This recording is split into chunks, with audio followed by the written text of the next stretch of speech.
नमस्कार, मैं हूं जल्पा क्षत्रिय और आप देख रहे हो के न्यूज नेशनल। पेट्रोल डीजल के बढ़ते दाम, जनता हो रही है परेशान। जनता रोती है कभी प्याज की वजह से, जनता रोती है कभी बढ़ती हुई फीस के मुद्दे पर, जनता रोती है कोरोना की वजह से और अब जनता रो रही है पेट्रोल डीजल के बढ़ते दामों पर।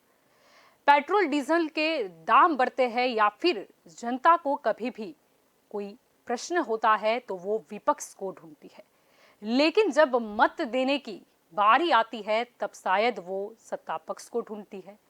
जनता चाहती है कोई तो सवाल उठाए। सवाल उठते हैं पर क्या उठते हैं? अमिताभ बच्चन पर और अक्षय कुमार पर। अब अगर समझा जाए तो पेट्रोल व डीजल के दाम में एक्साइज ड्यूटी, डीलर कमीशन और अन्य चीजें जोड़ने के बाद इसके जो दाम है वो लगभग 2 गुना हो जाते हैं।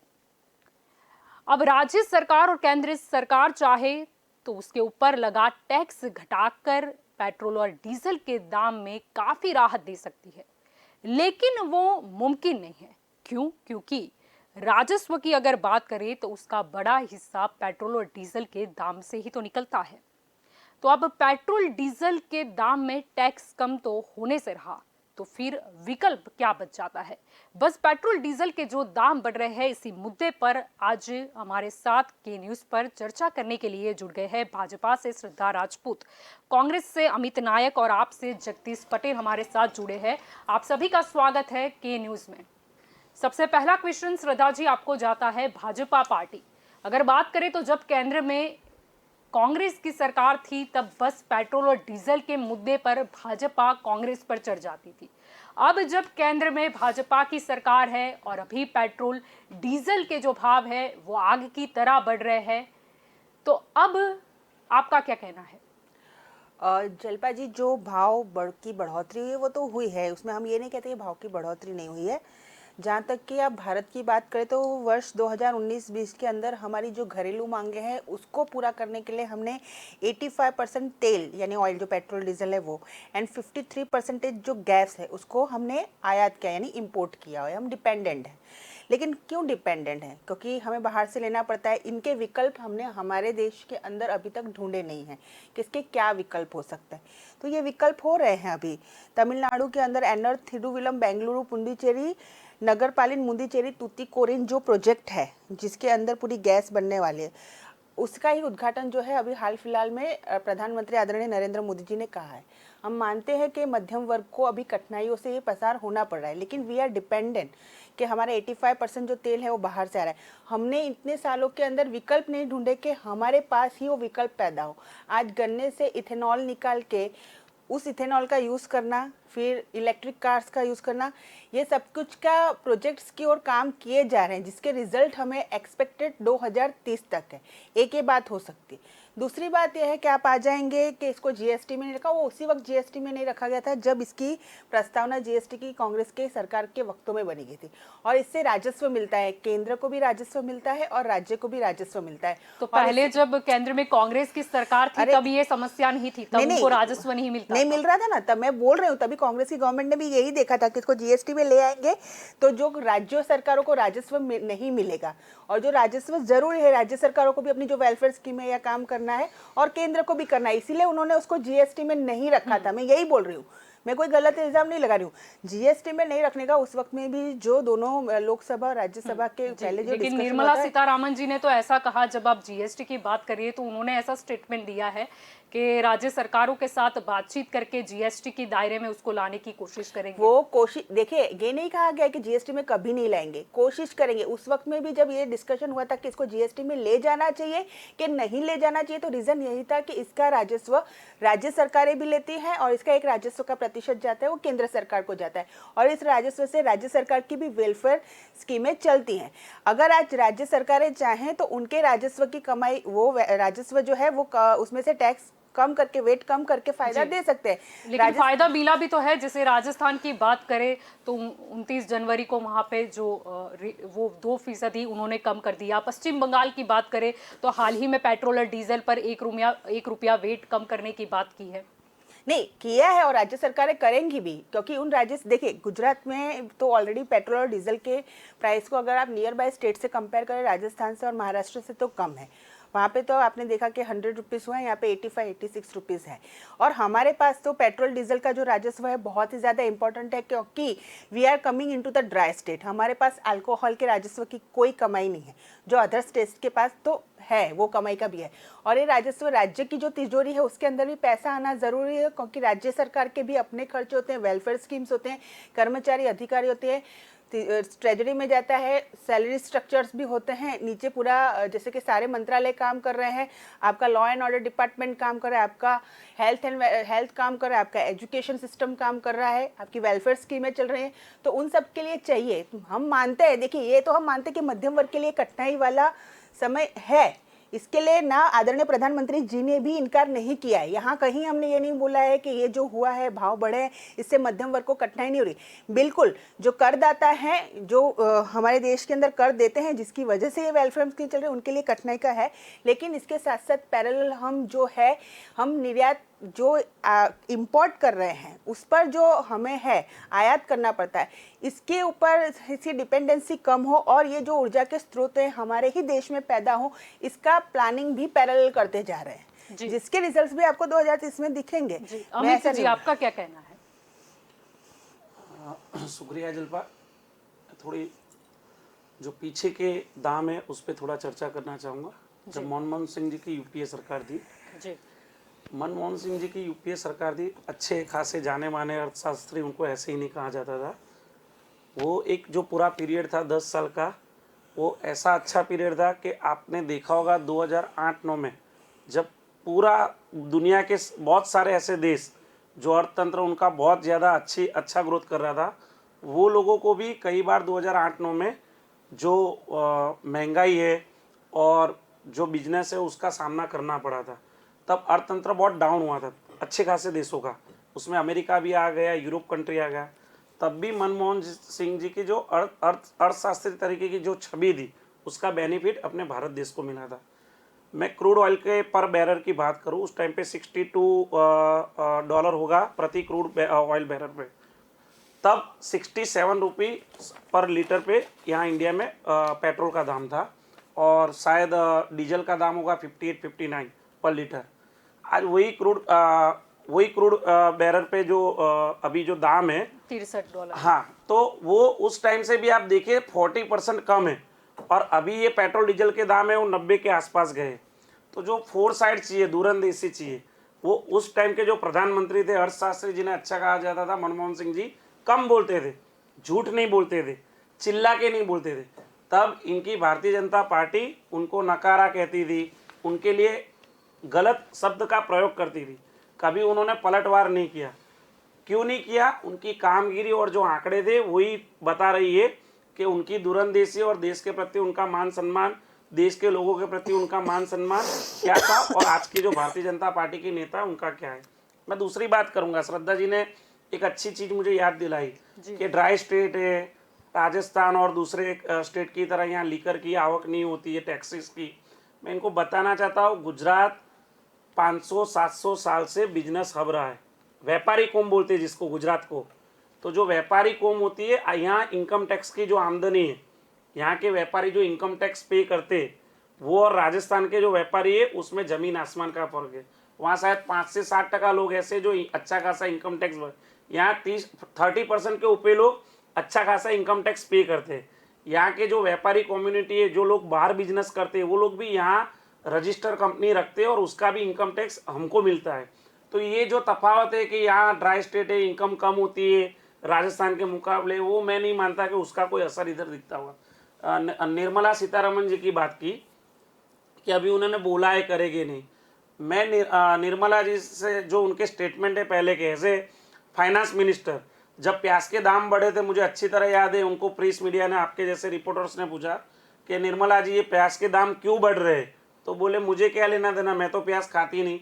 ऐसा वाहियात स्टेटमेंट करना एज ए फाइनेंस मिनिस्टर, तो वो भी कहीं ना कहीं वो दिख जाता है कि भारतीय जनता पार्टी के सत्ता पे बैठे हुए नेता है वो कितने चिंतित है दामों को लेके।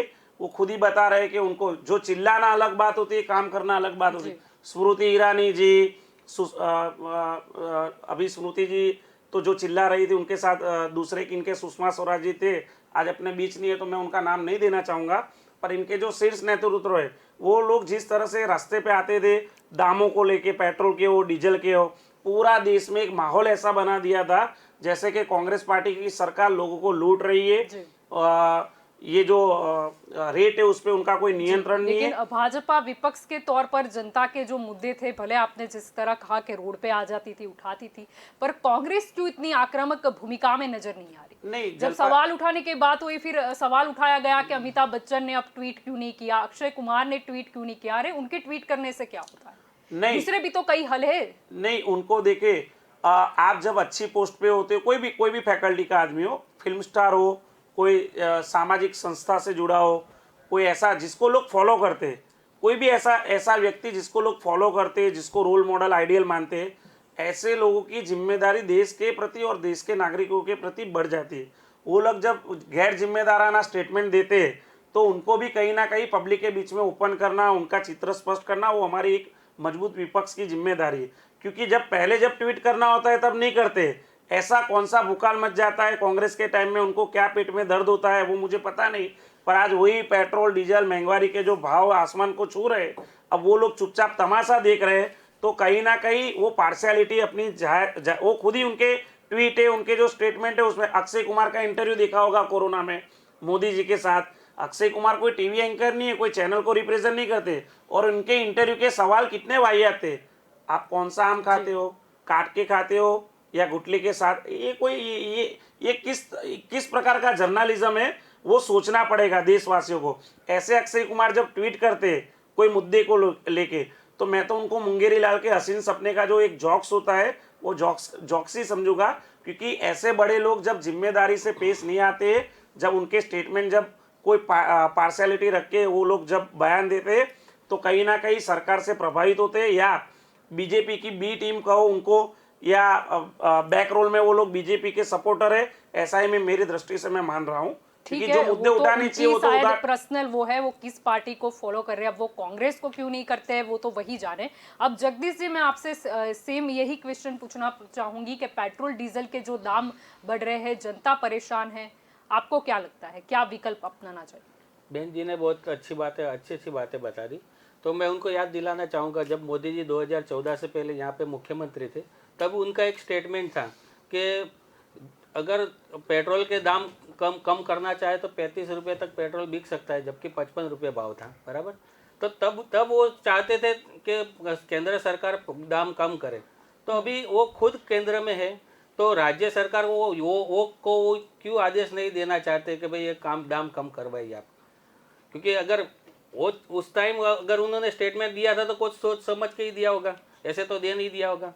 तो मैं चाहता हूं कि मोदी जी भी वहां से अपील करें कि भैया राज्य सरकार अपना सेस जो ले रहे हैं वो कम करे और पेट्रोल के दाम कम होने चाहिए। क्योंकि इसके कारण क्या होता है, तो दिल्ली में तो आपकी भी है सरकार, ठीक है, दिल्ली में भी हमने कोरोना के बाद तो थोड़ा कम करा है। और मैं ये भी बताना चाहता हूँ, बता दें दिल्ली, कोलकाता, मुंबई, चेन्नई हाईएस्ट है। आपका क्या कहना है, दिल्ली में क्यों नहीं? मतलब दिल्ली तो मॉडल लेकर ही आप मतलब अभी चुनाव में उतरे हो, तो फिर दिल्ली को पेट्रोल डीजल के दाम में भी आपको एक मॉडल बनाना चाहिए। दिल्ली में पेट्रोल के दाम ज्यादा है वो मैं मानता हूँ, पर उसके पीछे हम लोग फ्री की सुविधा भी दे रहे हैं। जो हम टैक्स का पैसा ले रहे हैं उसका हम सुविधा दे रहे हैं कि देखो 200 यूनिट तक बिजली हम फ्री दे रहे हैं। और जो लाइट बिल में 200 यूनिट तो फ्री दे ही रहे, पानी का बिल आता है उसमें राहत दे रहे, और वहाँ पे अपने वाईफाई की सुविधा दे रहे, और उसके बाद कैमरे लगे हुए सब जगह ये सुविधा दे रहे हैं जो पब्लिक के लिए। वो सब कहाँ से आती है? तो हम लोग यहाँ पे सदुपयोग कर रहे हैं। अभी आप यहाँ पे अहमदाबाद की बात कर लो, अहमदाबाद में जाके देख लीजिए कि ये सब सुविधा मिल रही है। हमारे यहाँ राशन का अनाज लेने के लिए लाइन में लगना पड़ता है। केजरीवाल जी की व्यवस्था देखिए, वहाँ पे घर जाके अपना अनाज पहुँच जाता है, होम डिलीवरी कर रहे हैं। तो ये फर्क है हमारे और दूसरी गवर्नमेंट में। जी श्रद्धा जी, आप कुछ कहना चाहेंगे? देखिए, मैं हमारे जो पहले विपक्ष के दल हैं डॉक्टर अमित भाई, कांग्रेस को जवाब देना चाहती हूँ। बिल्कुल उनको तकलीफ है अमिताभ बच्चन जी और अक्षय कुमार से, क्योंकि वो भारतीय सेलिब्रिटी हैं, लेकिन उन्हें तो खुश होना चाहिए कि उनके समर्थन में तो international celebrity Rihanna, pop singer, porn star Mia Khalifa, Greta Thunberg, ये सब कुछ उनको सपोर्ट करते हैं। तो ऐसा नहीं है, सपोर्ट सिस्टम तो आपको भी है, लेकिन आपको इंटरनेशनल सपोर्ट, इटाली का सपोर्ट ज़्यादा पसंद है। भारतीय सेलिब्रिटियों का कुछ बोलना या ना बोलना, इससे आपको कोई मायने नहीं रखना चाहिए। आप लोग को पहले से ही विदेशी जो ताकत है वो ज़्यादा पसंद है। दूसरी चीज़ मैं आपको बोलना चाहती हूँ, मूल मुद्दे पर आना चाहती हूँ। जब हमने बात की कि हम मानते हैं कि हम डिपेंडेंट है, तेल और गैसेस के अंदर डिपेंडेंट है, हमारी डिपेंडेंसी है, पहले हमें ये माननी पड़ेगी।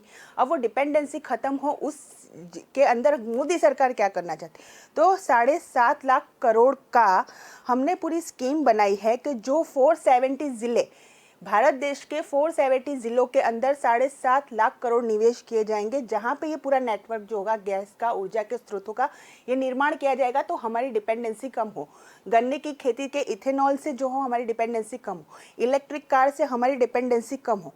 2030 तक हमारा प्लान है 40% ये सब तरह की विविध जो है ऊर्जा उत्पादनों को बना के रखना, ताकि उसकी वजह से जैसे हमारी डिपेंडेंसी कम होगी, तो इसकी वजह से जो अभी हम टैक्स, ये जो महंगाई का जो आ रहा है, डेफिनेटली हम एक्सेप्ट कर ही रहे हैं कि ये मध्यम वर्ग पर आ रहा है। आज हमारे जो करदाता है उनकी वजह से ही ये सारी वेलफेयर स्कीमें चल रही है, हम उनको शत नमन कर ही रहे हैं। लेकिन ये समझना भी पड़ेगा कि we are dependent right now, पर हम लोग खाली बैठे नहीं हुए हैं। 2030 तक 470 ज़िलों के अंदर पूरा नेटवर्क जो है 7.5 लाख करोड़ का, उसे बनाकर हमारी डिपेंडेंसी कम हो जाए और हम 40% ऊर्जा उत्पादन कर सके, इसके ऊपर मोदी सरकार काम कर रही है। जी अमित जी, श्रद्धा जी जो बता रही है कि दूसरे भी जो ऊर्जा के विकल्प है वो उसको इस्तेमाल किया जा सकता है, ताकि ये जो डिपेंडेंसी है, जो कच्चा तेल आता है फिर रिफाइनरी में जाता है, वो पूरी जो प्रोसेस होती है, जो छिले टैक्स लगने के बाद तो जनता को ही भुगतनी पड़ती है, 2 गुनी कीमत हो जाती है। तो अमित जी आपका क्या कहना है, पहले ये आइडिया कांग्रेस को नहीं आया था? मैं इसीलिए पास्ट में जाना चाहूँगा, उनको भी याद दिलाना चाहूँगा, और दूसरे जो भाजपा के मेरे साथी मित्र ये चैनल के माध्यम से देख रहे हैं, ये बोलते हैं कि भाई नए विकल्प के लिए सोचना वो भी बड़ी बात है।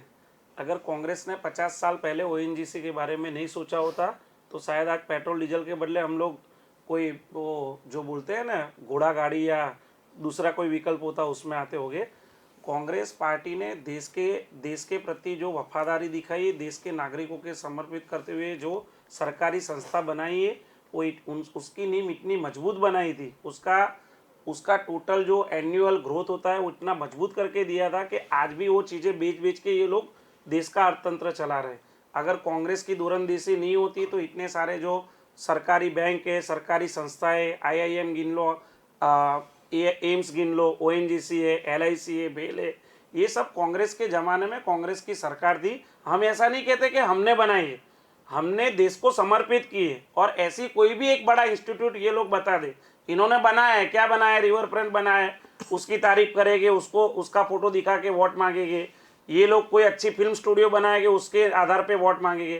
कांग्रेस ने ऐसे ये लोग स्टैच्यू बनाएंगे, सरदार वल्लभ भाई पटेल पाटीदार जब इनसे खफा होते हैं तो पाटीदार के वोट लेने के लिए स्टैच्यू ऑफ यूनिटी के नाम से सरदार पटेल की बड़ी प्रतिमा बनाएंगे। पर वही लोग गुजरात में, सूरत में जब दो माल का फ्लोर होता है जहाँ आग लगती है, छोटे छोटे मासूम बच्चे मर जाते हैं, वो बच्चों को बचाने के लिए 30-35 फीट लंबाई की जो हाइड्रोलिक सीढ़ी चाहिए फायर सेफ्टी के लिए, वो इनकी गवर्नमेंट के पास नहीं होती। यानी टैक्सेस के पैसे कहाँ आने चाहिए, कहाँ जाने चाहिए, उसके लिए जो 4 साइड विजन चाहिए, ये इनकी सरकार में नहीं है भाजपा। दूसरी बात, इन्होंने कई बार बोला कि भाई हमारे हाथ में नहीं आते, कोई पेट्रोल डीजल हम इंपोर्ट कर दे। मैं गुजरात की बात करता हूँ, सबसे ज़्यादा कपास और सिंग, जो सिंग तेल होता है उसका जो रॉ मटेरियल, वो सबसे ज़्यादा सौराष्ट्र में होता है, गुजरात में।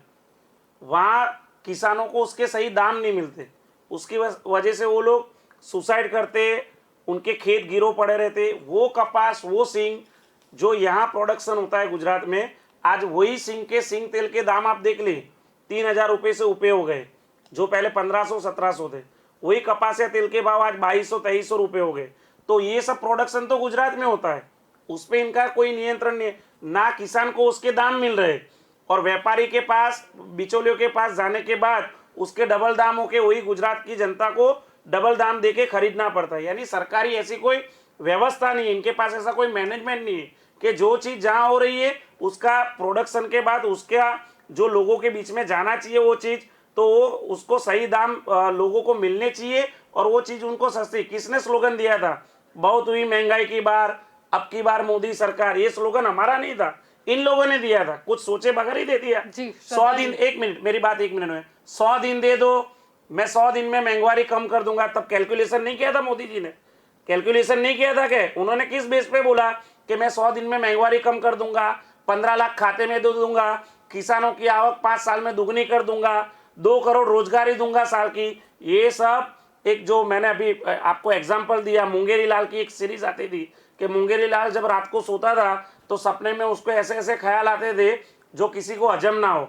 तो शायद मुझे लगता है कि 2014 के इलेक्शन से पहले मोदी जी के अंदर मुंगेरी लाल की आत्मा आ गई होगी और ये सब स्लोगन उन्होंने दे दिए होंगे। अभी तो खुद जनता ही जानती है कि कैसे अच्छे दिन आए कि लोगों को उनके 2 व्हीलर 4 व्हीलर रख के बसेस और जो सरकारी जो ट्रांसपोर्टेशन होता है उसका इस्तेमाल करना पड़ता है। आप एजुकेशन की बात कर लो, इनके जो मेरे आम आदमी पार्टी के साथी मित्र ने बताया, पैसे टैक्सेस की आवक इन्होंने बढ़ाई, जीएसटी डाला। जो जीएसटी कांग्रेस की सरकार लाने वाली थी, जो मैक्सिमम 18% तक लाने वाली थी, वही जीएसटी को ये लोग 28% तक ले गए। उनकी कोरोना के काल के दरमियान भी जीएसटी के जो आंकड़े आए सरकार को, उसमें अच्छी खासी आवक हुई है। वो जीएसटी के पैसे गए कहाँ? इन्होंने कोरोना के बाद बोला हमने 20,000 करोड़ का पैकेज जाहिर किया है लोगों के लिए, जो गरीब मध्यम वर्ग के लोग हैं, स्मॉल बिजनेसमैन हैं, उनको हम वो लोन देंगे बिना वो क्या बोलते हैं विटनेस के देंगे। वो 20,000 करोड़ का जो पैकेज है, जो ये बार जो उन्होंने बजट जाहिर किया, तो बजट की जाहिरात में इन्होंने बोला कि वो 20,000 करोड़ को भी हमने mini part of the budget गिन लिया है। तो भाई वो 20,000 करोड़ रुपए का जो बजट है, मुझे एक आदमी तो दिखा दीजिए, गुजरात में कोई एक आदमी दिखा दीजिए कि उसमें से 20,000 करोड़ का जो पैकेज है उसमें कोई मध्यम वर्ग या छोटे व्यापारी को 1,50,000 मिला हो। बता रही थी यहाँ पर बजट से लेके काफी सारी बातें अमित जी ने रखी है। उन्होंने जो सूत्र था अब की बार मोदी सरकार महंगाई होगी कम, उस पर सवाल उठाया है और उन्होंने नरेंद्र मोदी को मुंगेरी लाल की हसीन जो सीरीज आती थी उसके साथ उन्होंने उनकी तुलना की है। जी देखिए, आपने माननीय प्रधानमंत्री के लिए कौन से शब्दों को आप प्रयोग करना है अमित भाई कर सकते हैं, वो उनकी सूझबूझ दिखाते, मैं इस पर कोई टिप्पणी नहीं करूंगी। जहाँ तक बात है मैं अपने पक्ष को रखूंगी।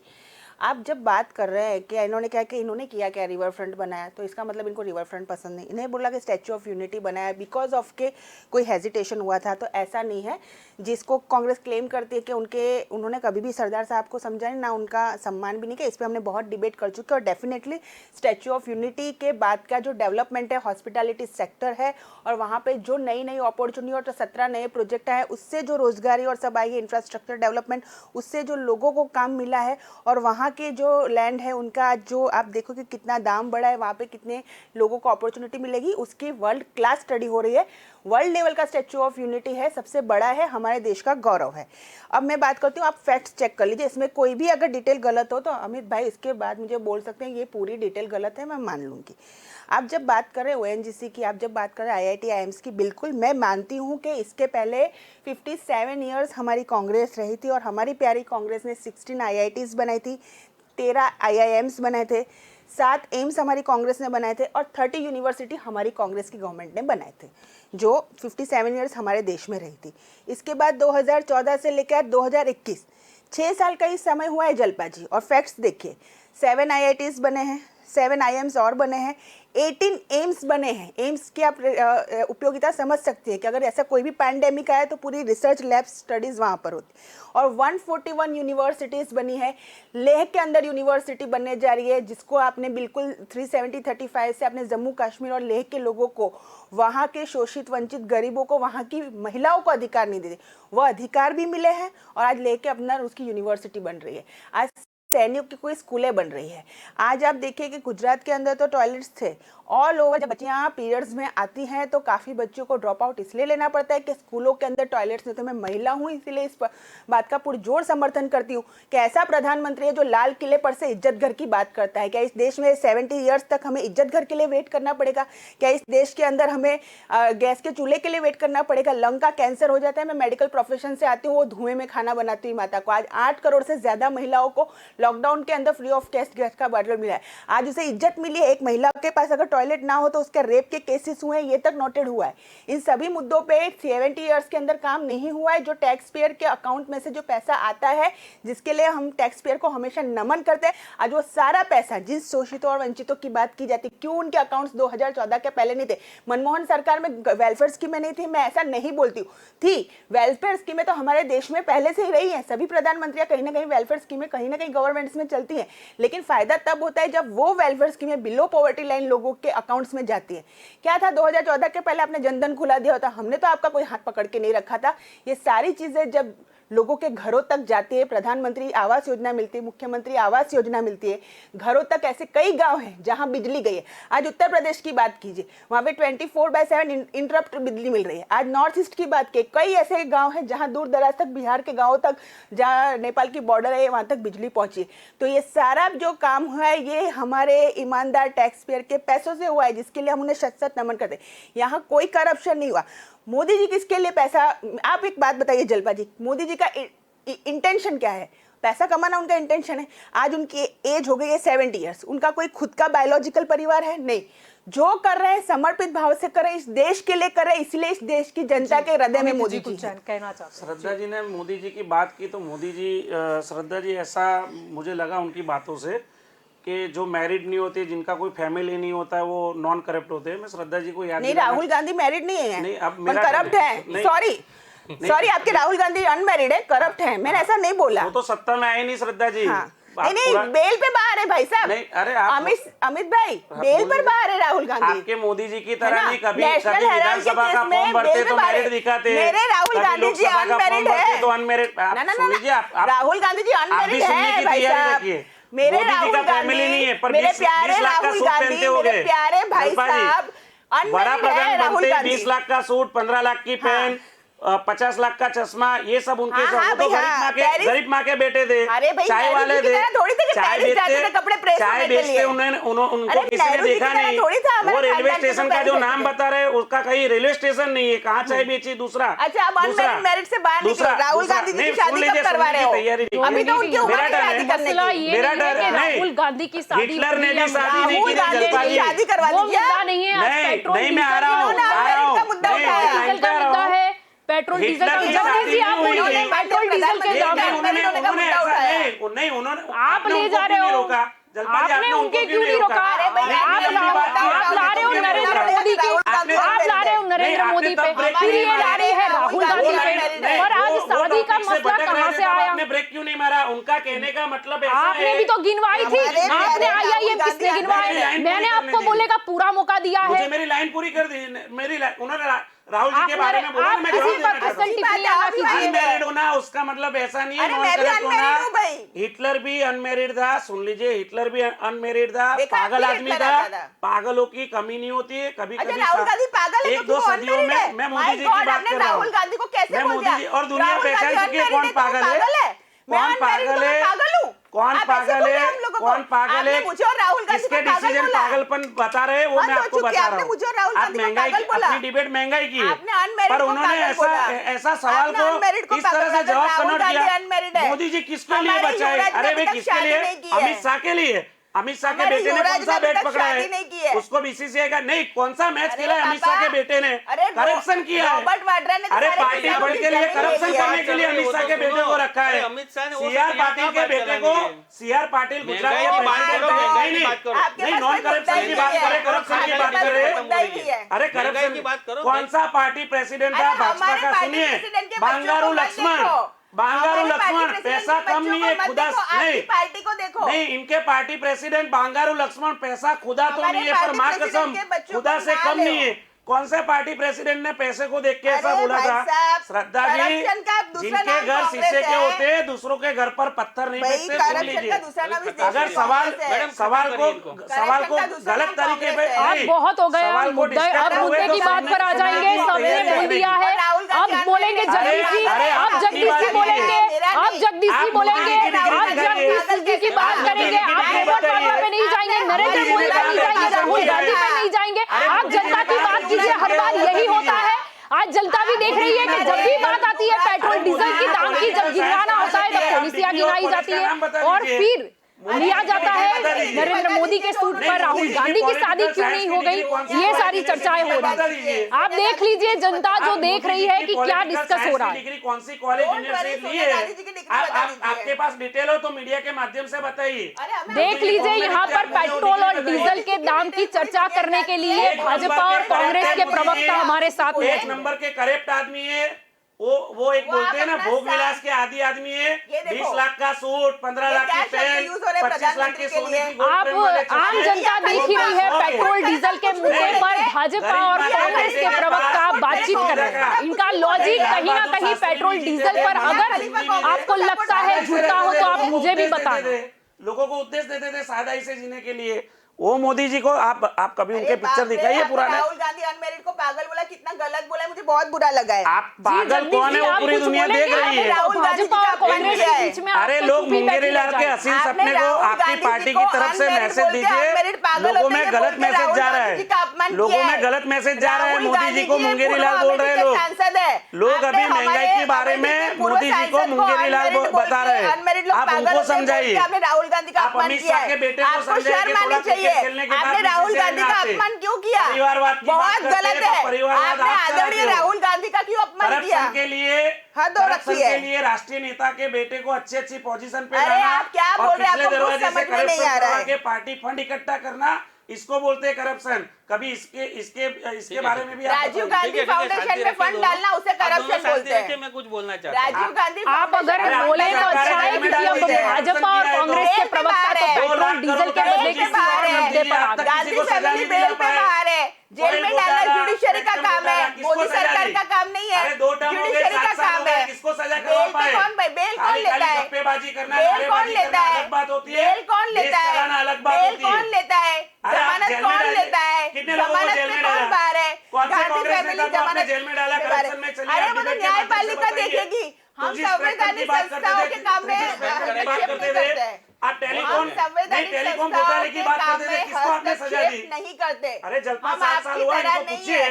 कि बेल 2G, पे 3G गांधी फाइल फैमिली घोटाले की बाहर बात है। करके सत्ता में माननीय आए। राहुल गांधी का आज कौन से अपमान कांग्रेस किया गया नेता को है, FIR बिल्कुल करके गलत सजा है। करवाइए। किसको जेल में डाला है 7 राजीव साल में? आप गांधी बता दीजिए। फाउंडेशन में डायरेक्ट पैसा अरे गया आप बता दीजिए टैक्स 7 साल में कौन से करप्शन इसे कांग्रेस कहा नेता ने जाता है। करप्शन किया नेशनल और आपने हेराल्ड जेल के में क्यों अंदर नहीं डाला? हमारे देश का पैसा है। आपने जेल में क्यों नहीं डाला? कहा जाता है। अरे करप्शन किया तो जेल में क्यों नहीं डाला? उसका सवाल का वाड्रा जवाब जी के दीजिए। पास पूरी की पूरी आप जानते हैं कि कांग्रेस के लैंडस्केप के नेता ने अगर अंदर करप्शन रॉबर्ट किया है, वाड्रा ने तो आपने किसानों की सरकार जमीन ताली ले बजा के ली यही है। क्यों है? करप्शन इसे यहाँ कहा पे जाता डिबेट है। सिर्फ यही दिखाने के लिए चल रही थी कि हमने आज का मुद्दा लिखा है कि भाई पेट्रोल डीजल के बढ़ते दाम क्यों बढ़ रहे दाम, विकल्प क्या है। और आज जनता ने देखा कि भाजपा और कांग्रेस के जो प्रवक्ता है वो एक दूसरे पर, उनकी पार्टियों पर प्रहार कर रहे हैं। मुझे जो दिखाना था वो जनता ने देख लिया। अब शायद आपको कुछ बोलने का मौका मिलना चाहिए। भाजपा और कांग्रेस तो शायद एक दूसरे को ही आक्षेप प्रति आक्षेप करती रह जाएगी। और पेट्रोल डीजल के दाम पर बोलिए जी। दोनों पार्टी अपने अपने नेताओं की तारीफ कर रहे हैं, वो मैं सुन रहा हूँ। और दोनों नेता अपने अपने नेता की बुराई, एक दूसरे नेता की बुराई कर रहे हैं, मैं सुन रहा हूँ। मैं कहना चाहता हूँ कि यहाँ जनता की बात चल रही है, जनता को जो तकलीफ है उसकी बात करो ना। अभी आप लोग के नेता की कोई नहीं सुनना चाहता। अभी जनता की बात सुननी चाहिए। जनता के पीछे क्या क्या परेशानी हो आप नहीं समझ रहे हो। लॉकडाउन के बाद 20% हर चीज में दाम बढ़े, आप लोगों ने ये बात क्यों नहीं करी? राहुल गांधी पे पढ़ा लिखा है क्या है, उनकी बात क्यों कर रहे हो आप? राजीव गांधी और नरेंद्र मोदी की बात चल रही है। यहाँ पे चल रही है पेट्रोल के दाम क्यों बढ़े। पेट्रोल गैस के बाटले बढ़े। मैडम जी मैं आपको याद दिलाना चाहता हूँ कि मैडम जी आप याद पहले सुन लीजिए। मैडम जी सुन लीजिए, पहले सुनने की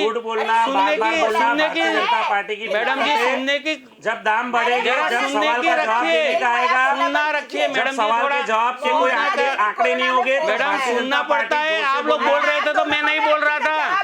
मैडम आप सुनिए पहले, आप सुनोगे नहीं तो जनता कैसे जान पाएगी? मैडम जनता जानना चाहती है कि ये जो दाम अभी महंगाई बढ़ रही है, सुन लीजिए, महंगाई जो बढ़ रही है वो कब कम होगी? आपके मुख्यमंत्री मोदी जी बोल रहे थे कि दाम कम होने चाहिए। तब जब मुख्यमंत्री थे तब बोल रहे थे कि 35 रुपए में पेट्रोल मिलना चाहिए। क्यों तब की बात क्यों नहीं करे तब की बात?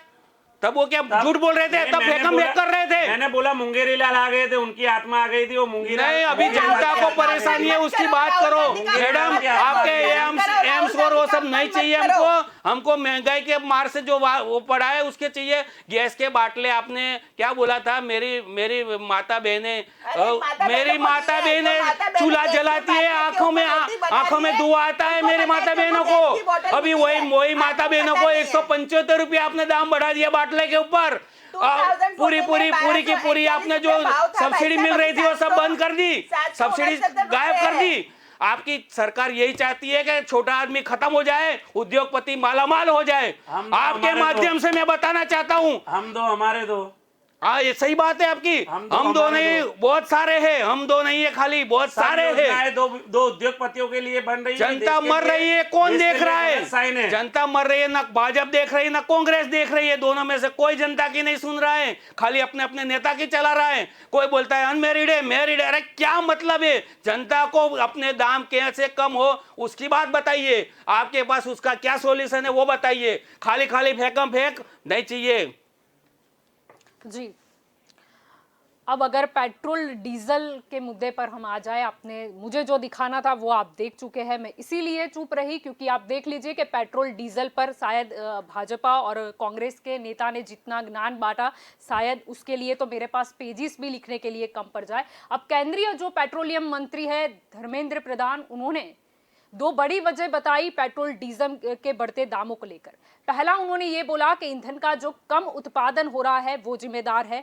अगर ओपेक की बात करें, यानी कि तेल उत्पादक देशों के संगठन, जिसकी वजह मतलब जहां पर मतलब ईंधन का उत्पादन कम हो गया है, इसीलिए इसके दाम बढ़ रहे हैं। दूसरी बड़ी वजह उन्होंने ये बताई है कि कोरोना महामारी की वजह से उन्होंने कहा कि हमें विभिन्न कार्य करने होते हैं विकास के, इसीलिए केंद्र और राज्य सरकार टैक्स एकत्रित करती है।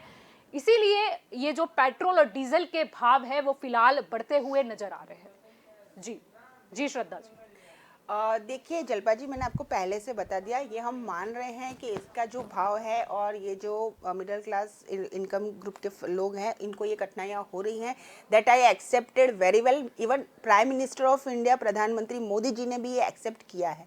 हमने इसका रीज़न बताया कि वी आर डिपेंडेंट। आज 19-20 के अंदर भी मैंने कह दिया कि 85% तेल है या 50-60% के ऊपर ज़्यादा गैस है, हमें लेना पड़ रहा है बाहर के देशों से, हमारे लिए पैसे लेना पड़ रहा है। अब हम उसकी अपॉर्चुनिटी बात है, मालिक का कमीशन आता है। भाई आप मुझे बोलने दीजिए, या तो बैरल का दाम क्या है अभी? पहले क्या थे, कितने बैरल में दाम? आप अपना वेट दिल्ली का कम कर दीजिए ना भाई साहब। आप वो कैलकुलेशन आप दिल्ली आपके पास है ना, दिल्ली का वेट कम कर दीजिए ना। अरे आप हमारा मत देखिए, पहले दिल्ली का कम कर दीजिए ना। सरकार मोदी जी पहल करे, बीजेपी की सब सीएम की कमेटी बुलाए और एक्साइज ड्यूटी कम करवाए, सीधा रास्ता है। हमने जो दिल्ली में सुविधा दी है, आप कोई किसी एक स्टेट में देके दिखा दीजिए। कांग्रेस पार्टी को साइड में रख के मैं सुझाव देता हूँ कि जो स्टेट में जो गवर्नमेंट है उसके जो राष्ट्रीय नेता है वो वहां पे सूचन दे कि भाई एक्साइज ड्यूटी कम कर दीजिए। अभी जो महंगाई की मार है वो temporary middle class family, corona की जो बीमारी है उसका डैमेज खाली गवर्नमेंट पे नहीं हुआ है, छोटे छोटे फैमिली पे हुआ है। गवर्नमेंट खाली अपने बारे में नहीं सोच सकती, छोटी फैमिली के बारे में, अगर मध्यम वर्ग के बारे में सोचना होगा तो सबको कहीं ना कहीं कंट्रोल। अच्छा, जीएसटी की आवक अच्छी हुई है जल्पा जी, सरकार की थैंक यू सो मच, नहीं थैंक यू सो मच। आपने बोला हमारे खून पसीने के कमाई है मैडम, आप हुआ है, लीजिए। टैक्सपेयर के पैसे एनरोल हुए हैं, ब्लैक मनी हुआ है, ब्लैक मनी खराब हुआ है, ब्लैक मनी कर्व हुआ है, ब्लैक मनी को कर्व करके जीएसटी इनकम बढ़ी है। Thank you so much, thank you so much, thank you so much Amit भाई, thank you so much 15 lakh नहीं दे रहे, 15 अमित भाई, थैंक यू सो मच। अरे आपने नोटबंदी की ना, नोटबंदी के फायदे गिना पाए, आप जीएसटी लाए ना, जीएसटी के फायदे गिना पाए। कांग्रेस की नोटबंदी हो गई, कांग्रेस की नोटबंदी हो गई, यानी जीएसटी के फायदे नहीं है, मतलब कि ये जो पेट्रोल डीजल है उसमें भी जीएसटी नहीं आना चाहिए, मतलब अगर जीएसटी के फायदे नहीं है। अमित जी नहीं, मैं आपको एक मिनट, जीएसटी का मैंने आपको पहले लाने वाले थे केंद्र में कांग्रेस की, मैं स्टेप टू स्टेप बोलूंगा, मेरी बात 2 मिनट में खत्म हो। जब कांग्रेस मनरेगा लाई कि ग्रामीण इलाके में जो मजदूर है जिनको